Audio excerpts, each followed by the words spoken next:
It's a pleasure to be here. Actually, I'm not working at Covenant anymore, but that was my most recent endeavor. Presentation I'm gonna try to give you today is basically to give you an idea how to consciously choose an art style to fit your game, fit your team that you have. Hopefully you can come out with some new ideas, or at least with anything new. So what this presentation is gonna be about? Basically, we'll divide it in two main cases. The first one will be what the art direction is actually all about, what does it do in the games, and how can it be used. And the second part will be a use case of art directions and how to pick an art direction for your game. In this part, we'll basically be mixing each other, so it's not going to be very scheduled like it's pointed here. But yeah. So who am I and why should you waste your time listening to me or not waste your time? That's up to you, really. But basically, I have been working in a game animation and VFX industry for 12 years now. We're not going to talk about the cinematics and animation part because there's no use for it in this presentation. But I've joined 11 Bits and I became there as a lead artist, which was my first experience to create the art style, art guide, and guide the team on the art side. Then I've joined the Room 8 Studio, which is a massive outsourcing company, and that gave me an idea about how other big studios in AAAs work and how they're creating their art guides for the teams they have. And most recently, I've been working for the Covenant Dev, working on a small indie game to the star as an art director. So what's the art direction and actually how can it be used in games? Basically, the whole presentation is based on my experience and how I see the use of art direction in games. And based on that, for me, it's a visual direction based on the pillars that we need to choose very carefully and deliberately without just picking them by accident or just because we like something. They need to work together in a way that I like to call a golden circle, which is basically the art direction needs to support or be built on the base of the gameplay and narrative design, world building, etc. And if within this golden circle, all those three pillars of the game creation supports each other, I believe the game can come out as a coherent and something that can stand out from the crowd.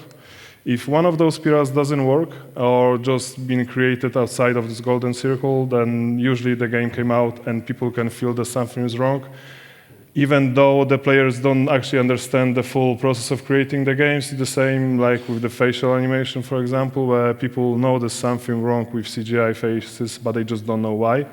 But from the experience, subconsciously, they understand that something wrong is going on. So coherent art style and quality bar for the game is one of the main pillars that we can build the art direction on, and is to guide the team, guide the whatever artist you have in a team on what quality bar you're aiming for.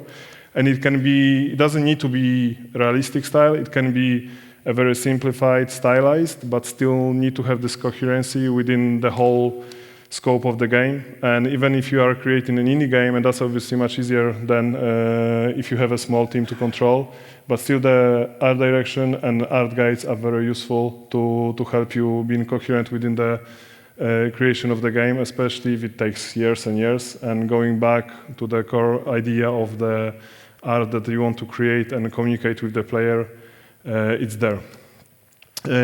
As I said before, it should support what gameplay is communicating to the player.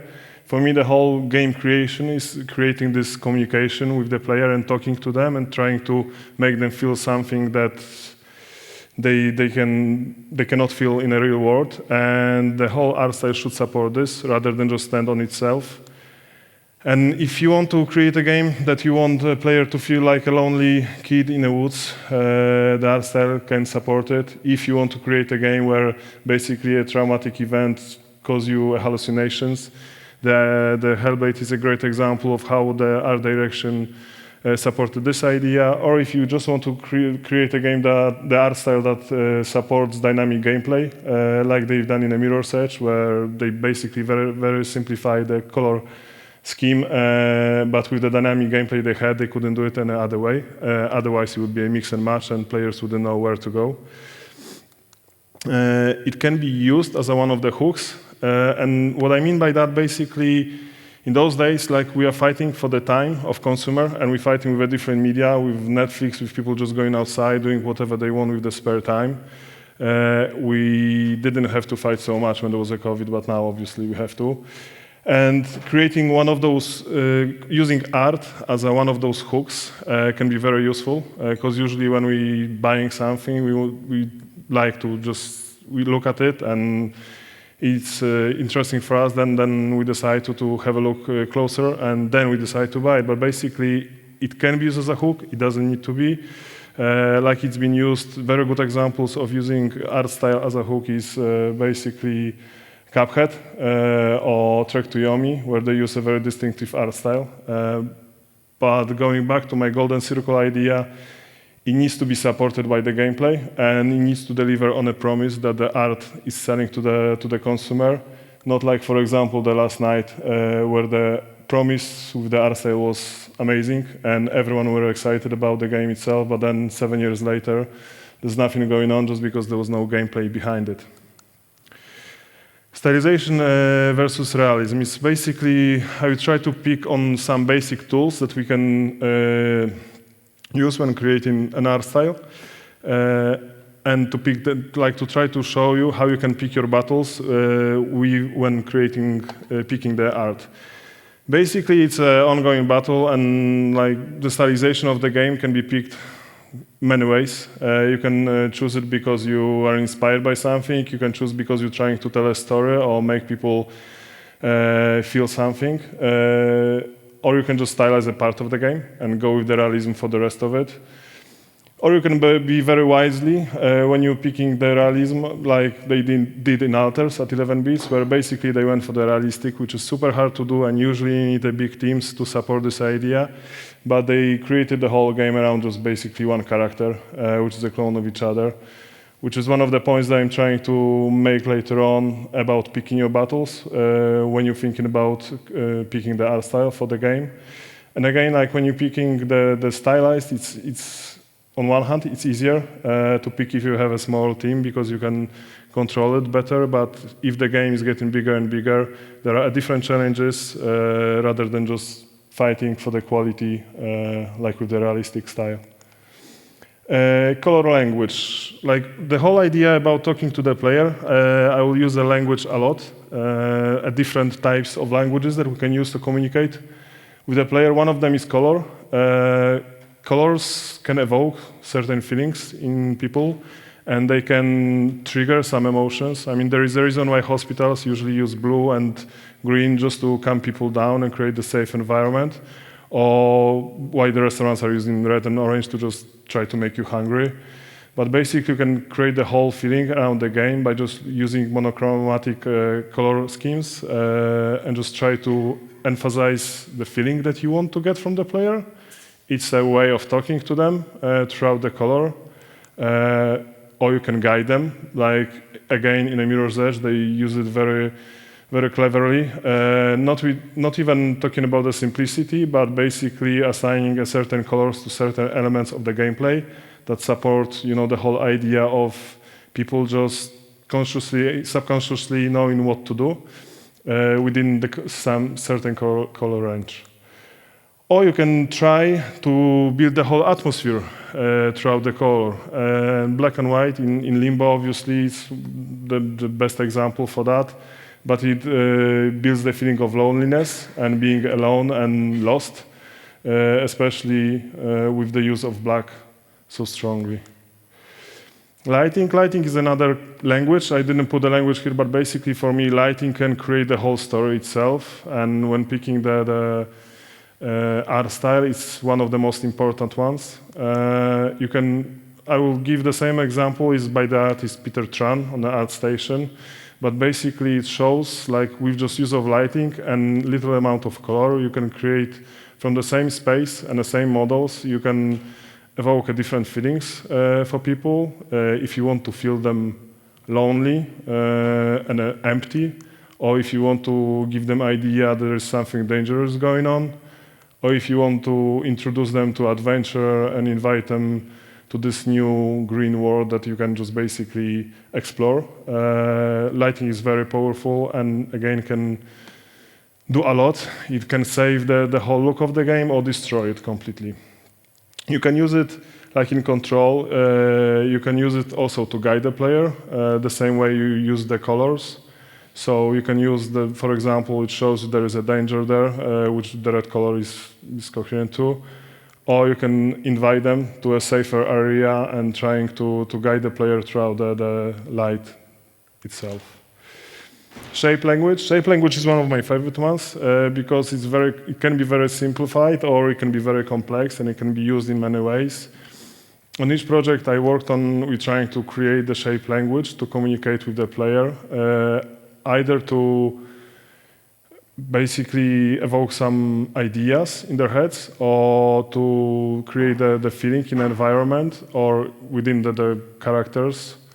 You can basically, each of those shapes have some ideas that are triggered in our heads. Like for example, the square is a stability. It kind of gives you idea that something is rigid and unmovable. Triangles are usually used for dynamism and movement, but can also be used for something else. And within the media, triangles are very often used as a shape that creates the villains and the main enemies. Or circles, which are basically used as something safe, something that people can just not be afraid of and can feel safe within. Triangles, again, like I said before, they can be used both ways, because if you just adjust them a little bit, they give emotion of danger, and if they combine together with the red colors, they can really evoke emotions of fear. This is just a few examples from the different media, because it's animation, but it can be used the same in the games, which I'll show in a second. And you can basically mix those shapes as well to create your own, but the shape language gives a subconscious idea within the brain of the player and trying to make them feel certain things that you want to communicate to them, if it's in a character, so if it's in environments.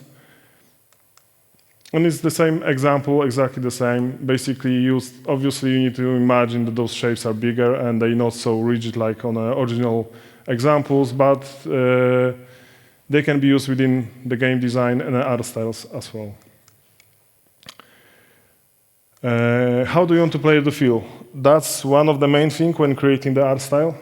What do you want them to experience playing your game? That's something that should be discussed with the design team, of course, because we want, when people playing our games, they should try to find something new and a new experience and new feelings. Sometimes, a trip to the childhood or whatever new we want to give them. Do we want them to feel lonely, scared, and alone? Do we want them to invite for adventure and discover new worlds? Or do we just want them to relax after the hard day at work and just don't think about anything and mix their brain even with more colorful stuff? So that was one of the main basic tools that you can use when you're creating the art style. But one of the main things that I would like to evoke today is when you're picking the art direction is to be realistic, because I worked on a different scope and with the different teams. I worked from indie game to AAA titles. I've seen when people very often make a mistake of picking the art direction just because they've seen it in some different game.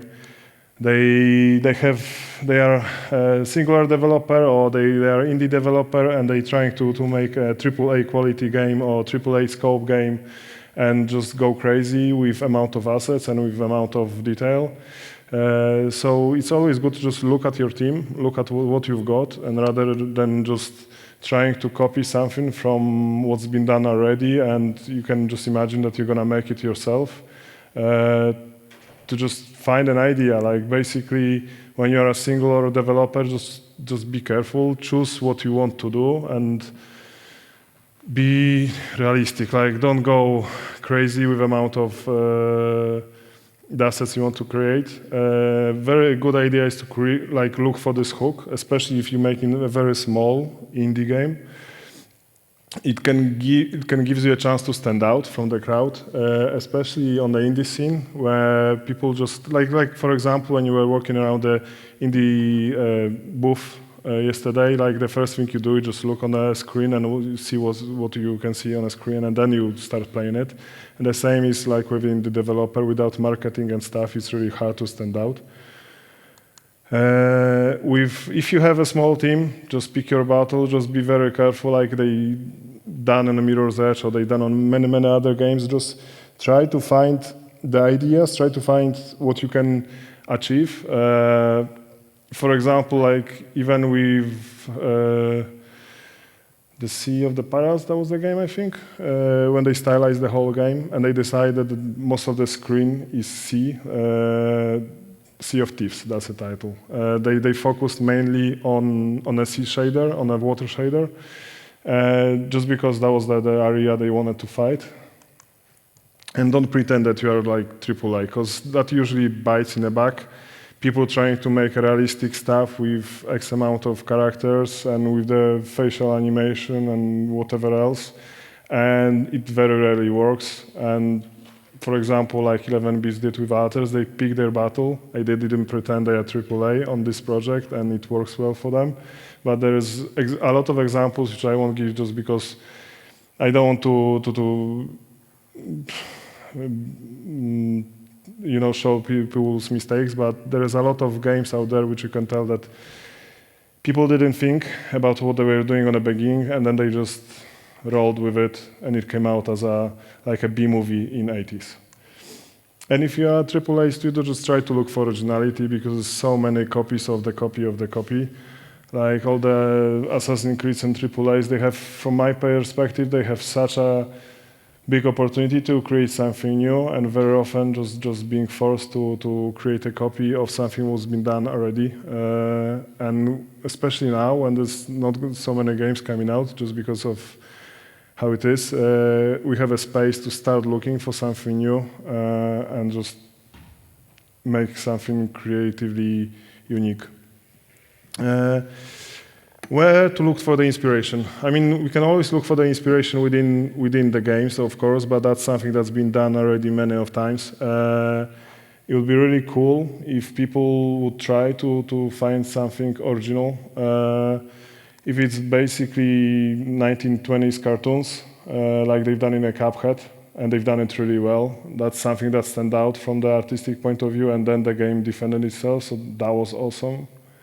Or like they've done with Francesco Goya painting in Bluffmus, which was basically the main inspiration, and it was something new and unique. Like there's so many cool and interesting stuff in any media. If it's a drawing, painting, movies, definitely at this point there's infinite amount of stuff that we can look for and to get inspired. Don't Starve is another example, where they just basically look in a Tim Burton style and done it really well. Try to look for his shapes, which they are super unique in his movies, and for the color scheme language as well. Or like what they've done with Kurosawa in Trek to Yomi, which is very risky, but it paid out, which I think this game like stands out from the rest just because of the cinematic feel to old Japanese movies. Or like you can get inspired even by the comic artist, like they've done in Sable with the Mobius, which is now actually done very oftenly, but like I'm not saying get inspired by the most famous comic artist, but try to look in the different mediums, try to find something new, try to get inspired rather than just copy what's been done already. And why go against your core team style? That's basically one of the things that I had to tackle with, because at one of my projects I really wanted to do a stylized game, and I really wanted this game to stand out visually, but my core team was super realistic to the core. So going against the team is usually very difficult, and it's hard to tackle. And then especially if you've got a really good artist at your team that are good at certain things, why to go against them, and why to not let them do their job, like they've done on Hades with Gen Z, or like they've done on the most recent game from the Moon Studios with Mikhail, where they basically got inspired with No Rest for the Wicked. It's basically his art style. Everything is his, and it's risky because it gives you limitation on a gameplay art style loop. But on the other side, if there is a problem to tackle visually, it's so much easier just because the artist knows the style to the core. And especially if they are experienced artists, that helps the whole team to just basically go back to them, get a feedback, and have those solid fundamentals for the art style there. How to ensure the art direction is not lost during the production? I mean, making the game is usually a very long process. Even making the assets, it's a long process. And very often artists are getting lost during it, especially if your team is getting bigger and bigger and the new people are coming in. And it's essential for this art style to be the same on the first month of the production or pre-production as it is on a third or fourth year. And you usually need basically something to go back to refer to, and it's kind of like a spine that needs to be there throughout the project for the artists.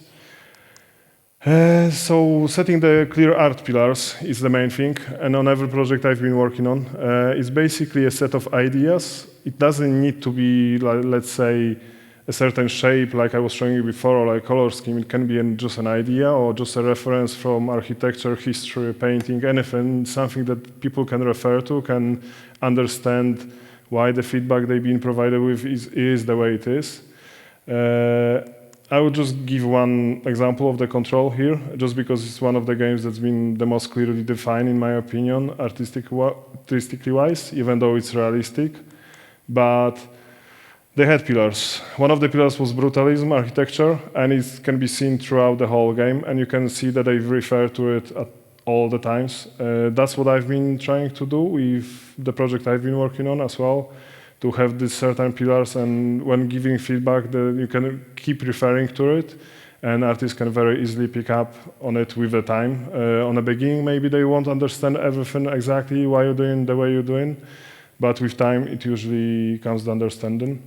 They had contrast, which was basically his and the office, and it's the whole game, is the whole idea about the color contrast, the lighting contrast, it's basically everywhere, and it's spread out throughout the whole game. Or transformation. So those three things are like very simplistic. They are a bit of abstract about of the brutalism, but if you show them on another example to the artist, they usually get it, and it makes the game coherent. And it's just basically, when the people play the game, they don't need to understand, obviously, those pillars, but they get in the certain feelings from it. They get in a certain emotions, and those pillars are just there to support this experience. Build Beauty Corner as a reference. In my experience, it's really good way. I mean, if you're going for the realistic style and you're just trying to copy this hyper-realistic, it's okay. I mean, you get reference everywhere, but if you are trying to stylize it or just make something more visually unique, building a beauty corner at the beginning of pre-production, it helps artists to basically understand the color pillars, which you said before, or you can just even define them during the building the beauty corner phase. It also gives you a point of reference for when you are not sure during the production, because those times usually comes. Serves basically as a quality bar, and that's one of the main points when you're giving a feedback to people, because very often they ask why and what you are actually looking for, and it gives you an easy way to explain to them what exactly it is that you are looking for and why. And you can always just refer to the circle of pillars and the beauty corner that basically gives an idea about what the game looks like. It also can serve as a kind of excitement for different departments, where usually game designers work on very simplistic assets, and if they see how they're gonna look in the end, that usually gives them a boost. And it's usually very good idea to just basically solve the visual problems on the beginning of production. For example, if you are having isometric jungle game, it gives you idea very quickly like why you cannot have isometric camera within the jungle or what problems there will be there to be solved. Because very often the art direction is kind of a problem-solving tool for the whole game. And it helps time budgeting the project, which is basically what it means when you are doing the beauty corner, you are doing the assets, you've seen how long does it take artists to create certain things. And it can give you an idea of a scope, how long it will take for creating the areas, creating the characters, and creating the environments for the whole scope of the game, rather than just basically picking the number from the top of your head and hoping for the best when the producers come back to you. Once you have this art direction, just stick to it. That's one of the main things, because there will be a game directors, there will be people with ideas coming in and telling you that they've seen something awesome and amazing, or there will be a new game that just came out that looks absolutely stunning, and people haven't seen anything like it before, and giving you ideas to switch to it. The game production time is usually so long that it's very easy to break and let them in, basically, and allow for a change to happen.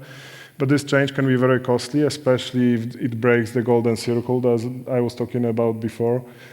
I mean, the whole idea about creating the art direction for the game and creating the art Bible or art guide, whatever there will be that you create for the project, it's about people having a clarity and knowing what they will be doing. And if you start introducing those changes, they A, can break the whole budgeting and the timeline of the project, and B, they basically confuse people. Like they confuse the team if they see the change and they don't understand it, and you probably spend a lot of time already trying to convince them to the ideas that you have. So if you make any changes, they shouldn't be based on the idea that something is cool. They should be based on the fact that gameplay required art change, or there was an issue that couldn't be solved and visually, and we need to come up with a new idea to solve it.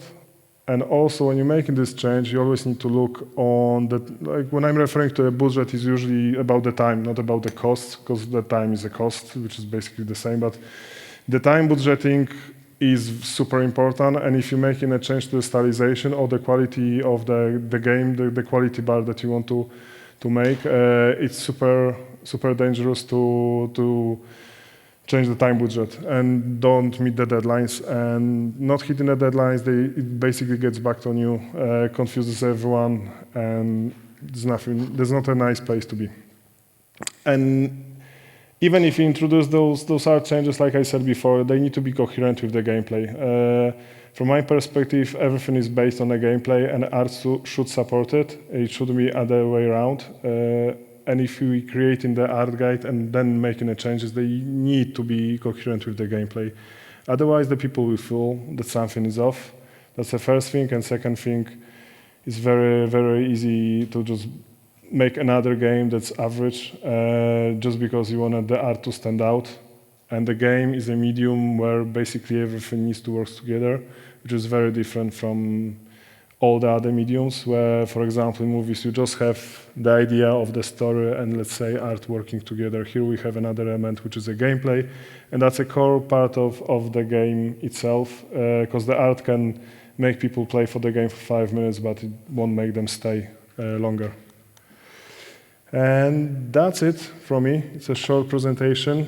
If you want to find out more about me, it's on my website or on my Instagram. Thank you very much, and if you have any questions, now is the time.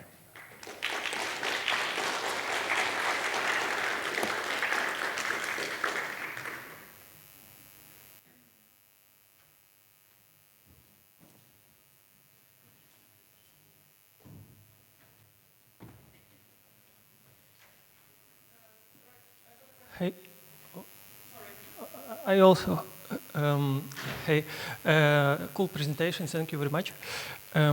What do you think about pixel art style in 2024? your Pixel art style. personal opinion. Yeah, yeah. I mean, for me, pixel art style is like bringing back the memories. So when people create in a pixel, I mean, it's awesome, it's beautiful. It's super difficult to make.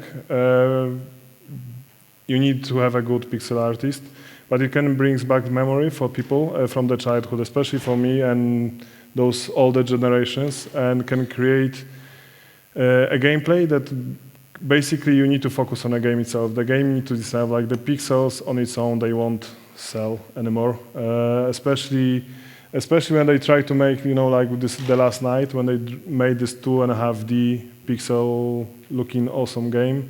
It's really difficult to support it with the gameplay itself because it's flat and the colors need to stand out. So I think still there's space for it. I don't think there will be a lot of cool stuff coming out, but if you can mix it up with nice reflections as well, which can give this 3D feeling, why not? Thank you. Thank you. Hi, I have another question. What will be your strategy if the art team you are working with is not able to deliver your artistic direction, that their style doesn't meet your expectations and they cannot just realize it? I mean, you can create basically the art guide, try to make it as clear as possible. If this doesn't work, I would just sit down and review the art style itself, because maybe that's something, if you have a team that, for example, is all fully stylized and they like low polygon style, I have no idea what the team would be.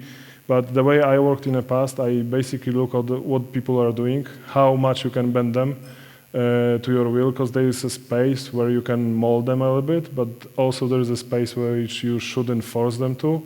For example, I've been working with a very realistic team at 11 Bits, and I tried to mold them towards stylization, and it took us months and months, and in the end I just let it go, just because you have a team, and if you have a team, you should base your art style around them as well, especially the concept artists that have certain stylized or realistic style.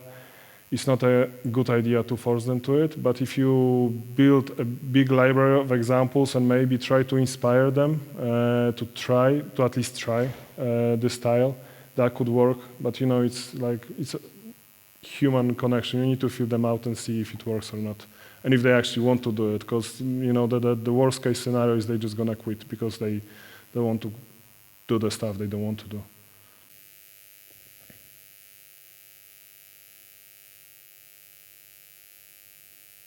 Cool. Actually, I have another. Did you ever had the situation when the stakeholders or the clients rejected your art direction?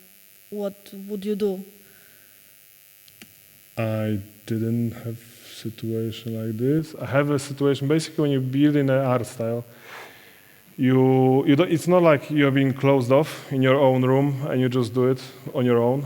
You usually need to consult with artists, game designers, company owners, whoever, and you get in feedback within this time as well. And usually when you create in this art style or art direction art guide, it's based on some ideas and something that the whole team, not just the art team, wants to sell. And it should be coherent with the whole thing. And if they don't buy your art style, which is, based on what design created as well and the narration team, then maybe it's not the game they want to make. But I didn't have personally a situation like this. I mean, it's all about the communication at the end of the day. Like, you need to talk to people and see what they want to do and what you want to do, how much you can push it, but there are always limits and you just need to agree to them or just look for something else.